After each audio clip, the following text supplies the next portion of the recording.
मुळात खालिद का शिवाजी हे लिहित असताना तुम्हाला कधी जाणवलं नाही का की यातून वाद होती आपण खालिद का शिवाजी म्हणजे आजकाल असं झालंय शिवाजी महाराज म्हणजे एका समाजाचं आहे उघडपणे जर म्हणजे मराठा समाजाचं नेतृत्व म्हणून त्यांच्याकडे बघितलं जातं किंवा हिंदुत्व म्हणजे छत्रपती शिवाजी महाराज.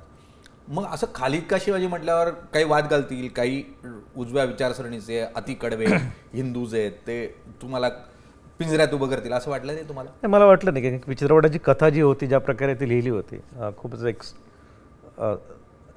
काय म्हणता येईल की हिंदू मुस्लिम याच्यावर खूप स्ट्रेट फॉरवर्ड लिहिली गेलेली कथा होती. कोणाचीच बाजू आपण मांडली नाही त्याच्यामध्ये. प्युअरली ही एक पॉलिटिकल फिल्म नाहीच आहे, म्हणजे इतिहास फिल्म नाही आहे. खालिद या पात्रावर आधारित आहे. म्हणजे त्याची जर्नी एक टोटल एक लहान मुलं निरागस मुलं कसा आपला काही त्याला प्रश्न पडलेले असतात आणि तो त्याचा तो फाइंड आउट करण्याचा प्रयत्न करतो. तर त्याच्यावरच फिल्म आहे. त्याच्यामुळे त्याच्या आयुष्यात शिवाजी येतो कुठे? हां म्हणजे छत्रपती शिवाजी महाराजांचं जे कॅरेक्टर जर आपण म्हटलं की ते खालिद का शिवाजी, तर ते कुठे इन्स्पायर करतं त्याला? नाही, त्याला वर्गातच तो 4थीतला मुलगा आहे आणि 4थीमध्ये आपल्याला एक अख्खं पुस्तक आहे शिवाजी महाराजांवर. आणि जेव्हा सर शिकवतात त्याच्यावर आणि फिल्ममध्ये बघितलं असेल तुम्ही, फिल्म स्टार्ट तिथूनच होते. साळवे सर जे आहेत ते शिवाजी महाराजा अफजल खानाचा वध हा धडा आहे त्याच्यामध्ये. आणि धडा संपल्यानंतर सर्व मुलं त्याची बुलिंग करतात त्याच्यामध्ये, त्याला चिडवतात अफजल खानला आणि त्याला खूप प्रश्न पडतात की मलाच का. मग त्याच्या सरांना, त्याच्या आजीला, वडिलांना, सर्वांना विचारतो ते सर्व गोष्टी आणि त्याच्यातून तो फाइंड आउट करतो ते सर्व गोष्टी. मुळात ज्यावेळेला असं एखाद्याला बुलिंग होतं म्हणजे आपण मुख्यतः लहानपणी म्हणतो चिडवतात मुलं आणि मग चिडवल्यानंतर एक मानसिकता होत जाते मुलांची, मग ते लाजरे होत जातात, कधी बुजरे होत जातात, ते शोधण्याचा प्रयत्न नाही करत.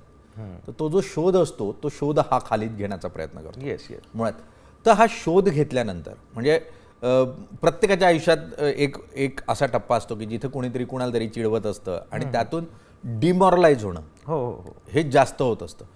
पण त्याचा उपयोग करून त्यातून शोध घेणं आणि स्वतःला शोधणं ही प्रक्रिया आपण त्यातला शोध सांगावा. असं करत असताना तुम्हाला तो खालिद कसा सापडत गेला?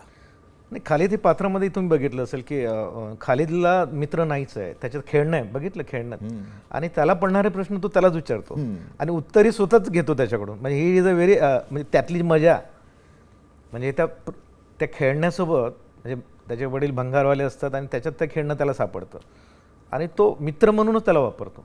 म्हणजे त्याला पडणारे प्रश्न तो त्यालाच विचारतो आणि तोच स्वतः उत्तर त्याचं देतो. म्हणजे आपल्याच प्रश्नाचं उत्तर तो शोधायला लागतो त्याच्यातून. देश विदेशातील प्रत्येक घडामोडींचे लाईव्ह अपडेट मिळवण्यासाठी आता साम टीव्हीच्या सर्व सोशल मीडिया प्लॅटफॉर्मला लाईक, फॉलो आणि सबस्क्राईब करा. तसंच सर्व नोटिफिकेशनसाठी बेल आयकॉन प्रेस करायला विसरू नका.